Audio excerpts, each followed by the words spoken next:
Welcome back to the channel, everybody. Thank you so much for joining me and allowing me to continue to be your daily advocate. If you're new here or you're not subscribed for any reason, please do me a huge favor and hit the subscribe button. Thank you to all of you who have been watching and following me for so long. It truly means a lot, and I'm glad that I can be this person. I lost faith in the US dollar after the financial crisis in 2009. Really, I lost faith in the whole US financial system, and then we watched as they just continued to print money. It's almost as if from that day until now they've been trying to destroy our financial system. Well, I looked to gold and silver. I used to, when that first happened, I was buying gold and silver and that kind of thing. Then my attention was diverted to Bitcoin. Okay, that was in 2013. By whatever government created it. Okay, make no mistake, folks. I now believe that was the government plan, is to divert all of those people like myself towards something that the government had created and was monitoring and watching. Okay, but as time has gone, I've realized I see this thing a lot more clearly, and so now I buy XRP, XLM, gold, and silver. I haven't been buying silver yet, but my plan is to buy silver. I'm a silver person too. So I'm older and wiser. You should wake up too. Now, we keep on seeing all this cyber pandemic, not cyber pandemic, but just the threat of cyber attacks. Now, you could say, well, they're saying cyber attacks because Russia invaded Ukraine. I say bullcrap. Okay, this whole narrative of cyber attacks began probably a few years ago, if not at least months ago, before the Russian attack. But now you're seeing all this cyber attack, it's like a drumbeat. It's like all of the media that's controlled, and we do know they're controlled by someone. It's like they've all been activated to just beat this drum, cyber attack. Well, when I see all this, it reminds me of something. If you've been here a while, then you've heard me talk about this. Jim Rickards is one of the, to me, he's one of the most legit people in finance. I mean, I say all the time, he's connected all the way to the three-letter agencies. He was even involved in, the way I understand it, he was involved when Nixon was having the discussions regarding the petrodollar back in the 70s, okay? So, this is from his book, okay? And look at this. It says, the use of these this is from one of his books, the use of these emergency economic powers and martial law is more coercive version of the ICE 9 plan to freeze accounts in place. ICE 9 is intended to buy time and restore calm while elites work on plans to allocate losses and reliquefy the system with IMF special drawing rights. If events spin out of control faster than elites expect, more radical measures may be needed. Such measures may involve property confiscation. States of emergency, IEEPA, enable outright confiscation by the state. If resistance is encountered, martial law, They will, okay, so when I hear cyber attack, this is what I hear. Because Rahm Emanuel taught us to never let a crisis go to waste, because it'll allow you to do things you couldn't do before. Okay, that's the sick thinking that these people, this is how these sickos think. So this is from Gator Trader. Rickards has been right about a lot. This is a tweet from him. May 2011 book Currency Wars had 2 chapters on financial warfare and a long discussion of Ukraine, Russia, and natural gas. My 2014 book, The Death of Money, shows how SWIFT is used in financial warfare and how to evade sanctions. My books have kept readers 10 years ahead of the story. I agree. Now, this video, the fact that this video has become more and more hard to find is very, very telling, folks. I'm going to play you a clip of it right now. This is Jim Rickards a few years back telling this story. I was having dinner with a friend not long ago in New York City. We met at a place called Oriole, which is in Midtown. My dinner companion that night was a senior advisor to BlackRock. As you may know, BlackRock is now the largest asset manager on the planet. It directly manages $5 trillion in assets and it oversees another $11 trillion through its Aladdin platform. That means one firm controls more money than the GDPs of China, Russia, and Japan combined. Anyway, my dinner companion happens to work directly for BlackRock's CEO. As we nursed our white wine and the evening wore on, she let something slip. If I remember her words, she said something like, "They want to tell us we can't sell." What was she talking about? Who was she talking about? I placed a few calls, first to my contacts in Washington, then to a few people on Wall Street. Soon I was on a plane for a series of meetings to London, to Geneva, back to New York, then down to South America. As I began connecting the dots, a pattern emerged.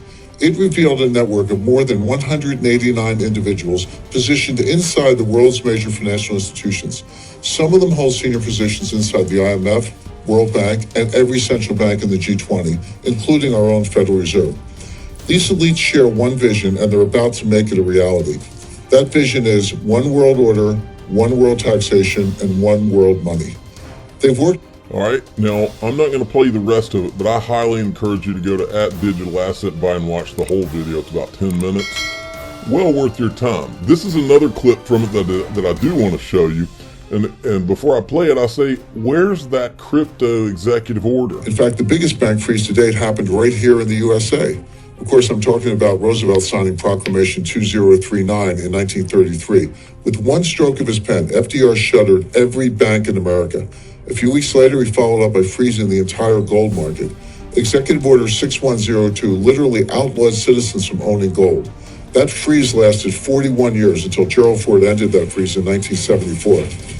When the coming crisis hits, we'll see this repeated on a larger scale through the IMF, World Bank, and the Fed. You know, when I watch this stuff, it makes me think of what they did recently in Canada, and it makes me think it was almost like a trial run, folks. Because these people are capable of anything. Anything. Brooks Entwistle from Ripple was retweeting the Tranglo news, and he says, 1 year in with Ripple, building fast and moving quickly, I am super pumped to see this strong momentum from our Tranglo partnership going higher together in 2022. And then this is interesting. Wrath of Kahneman put this out. He says, BRD, remember the BRD wallet? I think it was a Ripple investment. It says, which supports XRP, has sold its wallet services to Coinbase. By March 4th, P2P transactions will be disabled, along with trading. The CEO, Adam Trademan, now this is the guy that I was so impressed with, was the CEO of SBI Ripple Asia until recently, replaced by this person. I did not know this, okay? This guy was really sharp, so this sparks my curiosity. We may have to look into that further. Now, Brad Garlinghouse was on the warpath again because he's trying to make sure to set the record straight. I continue to see asinine arguments from uninformed pundits on how crypto works. I want to reiterate what Ashish Birla said yesterday. There are factual reasons why crypto can't be used on a broad scale for Russia to evade sanctions. In order to convert crypto to fiat, exchanges rely on banking partners who could lose their licenses if someone on the OFAC list is able to slip through. Extremely stringent KYC/AML policies are in place to avoid precisely this. RippleNet, for example, has always been and remains today committed to not working with the sanctioned bank or countries that are restricted counterparties. Ripple and our customers support and enforce OFAC laws and KYC/AML. Instead of listening to responsible players who have been clear they will abide by legal sanctions, some pundits and media insist on continuing to paint crypto as the Silk Road, both an exceptionally outdated and tired argument which simply doesn't hold true today. Rant over. Now, I want to show you something, folks. I told you I was going to go through this list and we were going to find some people. Now, I want to reiterate something first. This is from the Freedom of Information Act request from Empower. This is the list of the people from the Enterprise Ethereum Alliance who communicated with Bill Hinman during that time period when the Ethereum Free Pass was being worked on, that safe harbor document. Now, what I want to make sure you understand is that all of these people in this list were not doing nefarious things. Some of them were attorneys and people that were working in good faith, thinking that they were working. This is just me summarizing based on what I've watched and what I've heard and what I've read. It's very clear that Nancy Wotas is a good example. She was acting in good faith, and then she was literally pissed off at the end of the thing because it was almost like she thought she had been had. I think Wendy Moore is one of those people too, if you watch the video of her and Nancy Wotas. Now I found another one. Luke Cadigan is the same way. He's in her firm. He's in Nancy Wotas's firm. Well, he's one of the people that apparently was working on it as well. And now, this is from October, October 28th, 2020, a couple of months before Ripple gets sued. This is, basically 3 years after the Bill Hinman speech. And he still thinks that there's no clarity. And he's frustrated just like Nancy Wotas. Listen to this. This is him right here. There's still a need for clear guidance in this space. Have you found FinHub to be helpful in terms of having discussions? And it really depends upon the project, I guess. I mean, and all we can look at is in terms of what is out there. For all the talk that we hear about come on in, we're here to help, we're the government, we're here to help, we'd love to talk to you about your projects. We've seen very little publicly in terms of the staff, FinHub, blessing a project, is something that, other than saying that it's a security, and you have to go through all the registration and treat it as security, which may be ultimately where the SEC wants to be in this space. But in terms of figuring out a way for these token projects to go forward without being treated as security, no, we haven't seen anything, and in our interactions with FinHub, we haven't seen anything to suggest that there is a path forward. And again, we think in the industry that the concepts of decentralization and utility really go against the concepts of a registration regime. You mentioned Commissioner Person, her point of... Okay, so basically this guy, he's not buying it. He said, yeah, we've heard all the come on in. We've heard all that. Gary Gibbs, at the time that he's speaking, Jay Clayton was still there.